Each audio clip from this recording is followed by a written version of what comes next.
Hi guys, welcome back to Triforce. Owen here again, and today we're going to be talking about the Championship's club signings. Firstly, we'll have Barnsley, who didn't make a transfer all transfer window until the final hours of the deadline day, and the first signing was Moroccan midfielder Amin Bassi. The 24-year-old could help Barnsley in their relegation battle, but I don't really think he'll do much in their midfield with the midfield they've already got. So for this signing, I'll have to rank it as a C. Our next team that we have is Birmingham. Now Birmingham made the signing of Juninho Bacuna as their first on a 3.5-year contract from Rangers on an undisclosed fee. The 24-year-old midfielder has previously had experience with Huddersfield Town in the Championship and could definitely do stuff with Birmingham and help them out. For that, I'm going to rank him as an A because he's a very skillful midfielder, and with the right attitude, he can definitely help out in the Blues midfield. The next signing was Onel Hernandez on loan from Norwich for the remainder of the season. This could be a good signing for the Blues as he's not getting too much game time at Norwich, so he'll definitely get a good amount of experience in the Championship and definitely get himself some good play time. I'll rate this signing as a B because he may score goals for Birmingham and help them out for the remainder of the season. The next and last signing was the signing of Lyle Taylor on loan from Nottingham Forest for the remainder of the season. Now, after being pushed out from Nottingham Forest after they made two signings of Florian Balogun and Aaron Connolly, it could seem like this is a good signing for Birmingham and it could be a good deal on both ends of the parties, because Lyle Taylor will need that experience in the Championship as well as having good composure and can definitely do the job up top. For that, I'll rate it as a B, but it could be an A depending if it helps Birmingham out for the rest of the season. So we'll move on to the next team, that is Blackburn Rovers. They brought in the versatile attacking player Ryan Hedges from Aberdeen on a permanent deal until June 2025. This could be a good signing for Blackburn, as with a lot of interest in, Brereton Diaz may leave in the summer, with interests such as West Ham and other various Premier League clubs, as he's looking very good for Blackburn this season. I'll rate this signing as a B because he may not get too many opportunities this season, but he'll be a good replacement for Ben Brereton Diaz if he leaves in the summer. The next signing was Dylan Markanday on a permanent deal from Spurs until the summer of 2025. The 20-year-old could be a good signing for the Rovers and could be a good future prospect, as he looks to be a good player, and definitely having the experience at Spurs and having the experience in the youth academy, he could definitely do something good at Blackburn. But after getting an injury in his debut, he'll have to spend some time on the sidelines. Given that he doesn't get too many recurring injuries in the future, I'll rate it as an A, since he could definitely be a good prospect for the Rovers. The next club we have is AFC Bournemouth, who had a very fun deadline day with 5 signings coming in. The first signing was goalkeeper Freddie Woodman coming in on loan from Newcastle. Now, Newcastle needed him as there was injuries in their goalkeeping department, but after the injuries have gone away, they've loaned him back out. Woodman was one of the most outstanding keepers in the Championship over the last few seasons, so this could be a good signing for Bournemouth. So for that reason, I'll rate him as a B. The next signing was Nat Phillips on loan from Liverpool. I think this could be a good signing as he has Champions League experience under his belt and is a decent centre-half who can bring in some good squad depth. So I'll rank this as an A. Bournemouth's next signing was Kiefer Moore on a permanent deal from Cardiff City. This could be a good signing as it could be a plan B for in case Dominic Solanke gets an injury. So for that reason, I'll rate it as a B since it's a good future plan in case they have any injuries in the first team squad. Their next incoming was Siriki Dembele from Peterborough United. This is a smart signing to add extra width on the wings and could definitely help out, so I'll rank it as a B. The next signing through the door was Todd Cantwell on loan from Norwich City. Now this is a very, very good signing for Bournemouth, and he could definitely help out with the Cherry season after having a bit of a slip up. He could definitely get their season back on track and try to get them to finish second and push up, maybe to get to Fulham's level. So for that, I'll rank it as an A, since he can definitely use the skill and can use his feet very well to get past the men. Blackpool were next with 2 signings, the first of which being Jake Beasley, which could add a good attacking midfielder reinforcement and could definitely add some squad depth up front, so I'll rank it as a B. Their next and last signing was Owen Dale. The 23-year-old arrives from Crewe Alexandra with huge potential, so this could be a good signing, and again I'll rank it as a B for the Tangerines. Next up was Bristol City, who only made 1 signing this January transfer window, who goes by the name of Tim Closer. This 33-year-old centre-half has great experience, but with his age and him coming along with a bit of an ageing, he will definitely be ranked as a C. Cardiff made 5 signings in the January transfer window, the first one being Jordan Hugill, who joins from Norwich until the remainder of the season. The 29-year-old scored on his debut, so he looks like a good attacking reinforcement, so I'll rank it as a B. The next signing was Uche Ikpeazu on loan from Middlesbrough until the remainder of the season. This looks like a decent replacement for the outgoing Kiefer Moore, who went to AFC Bournemouth, so I'll rate it as a B. The next signing was Alfie Doherty on loan from Stoke City. Should the 22-year-old midfielder to play well in the Championship, maybe he'll get a shot at Stoke City, but he's currently out on loan, so obviously needs some time to develop, so I'll rank it as a B. Right. Cardiff's next signing was Cody Drameh on loan from Leeds for the remainder of the season. The 20-year-old fullback joins with decent experience in the youth academy and can definitely help out with Cardiff's defence. With first team experience, he could definitely develop and help out Cardiff, so I'll rank it as a B. Their last signing was 20-year-old midfielder Tommy Doyle from Manchester City. This could be a good loan signing for the Bluebirds, so maybe he'll help out with the midfield and definitely help them out with a more defensive structure, so I'll rank it as a B. Next up was Coventry with one signing who goes by the name of Jake Bidwell on a permanent deal. The left back adds some good squad depth, so I'll rank him as a B. The next two teams, Derby and Fulham, didn't make any signings, so I can't rate their signings. Next up, we have Huddersfield Town, with their first signing being Jamal Blackman from LAFC on a free transfer. This looks like a solid backup for Lee Nichols, so I'll rank him as a B. Next up, we had Tino Anjorin coming on loan from Chelsea. The highly rated Chelsea midfielder looks to be a good prospect, so I'll rate him as an A. The last signing for the Terriers was Carel Eiting on a free transfer after his release from Club Brugge.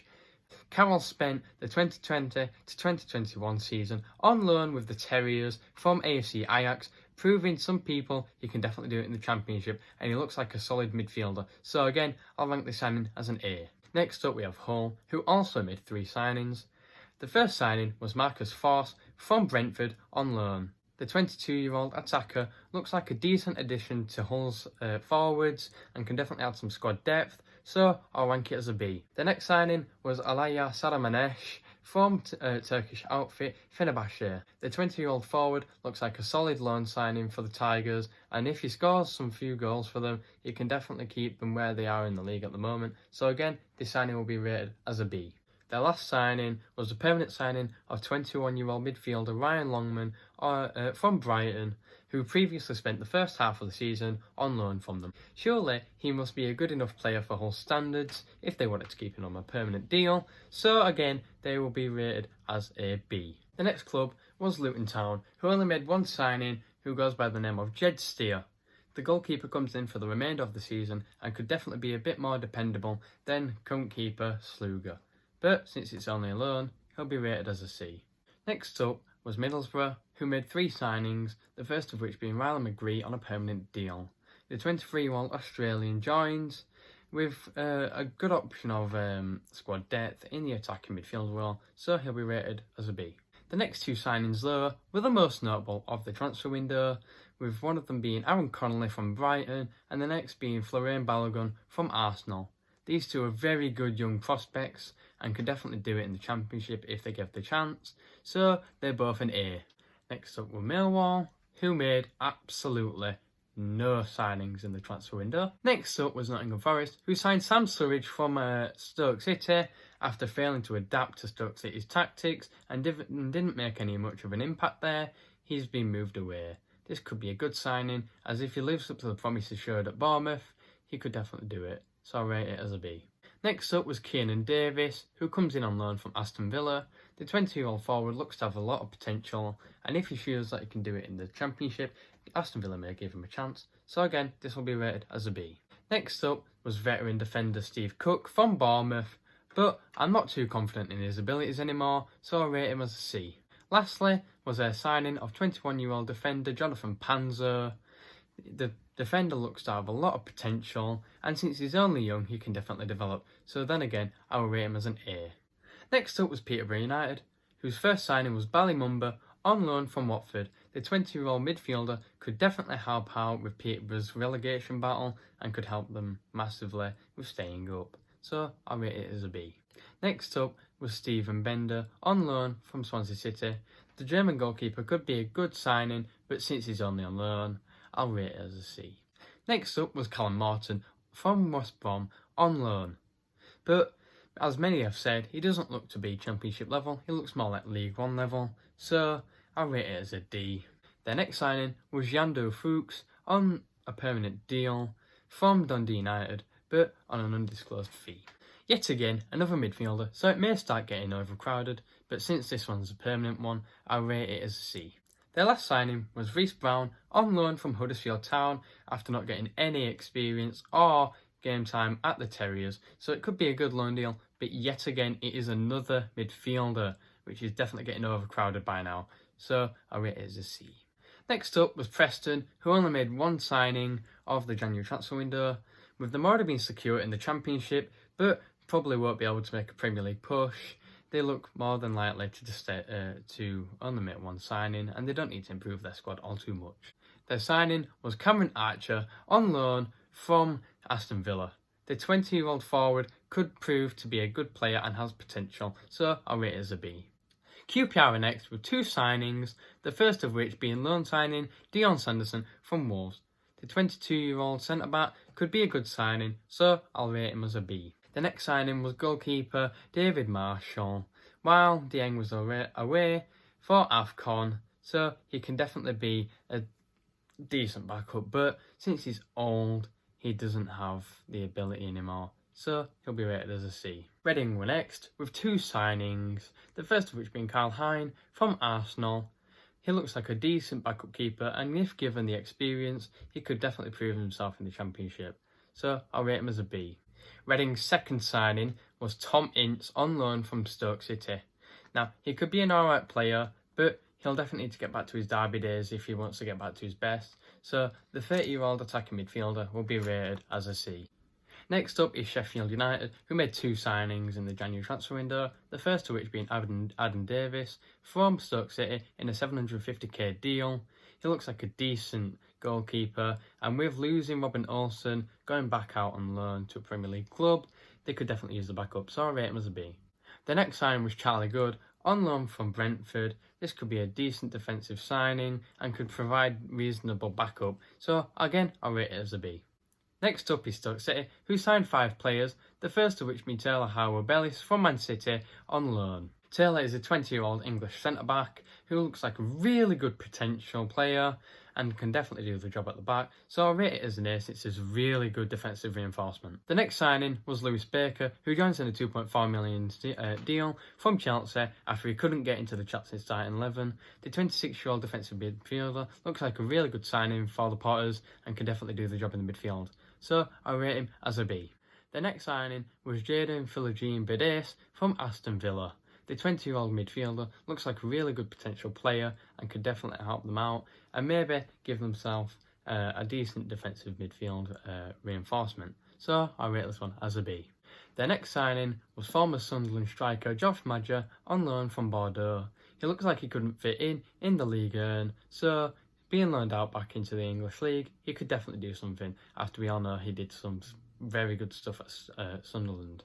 So I'll rate this signing as a B since it's only a loan.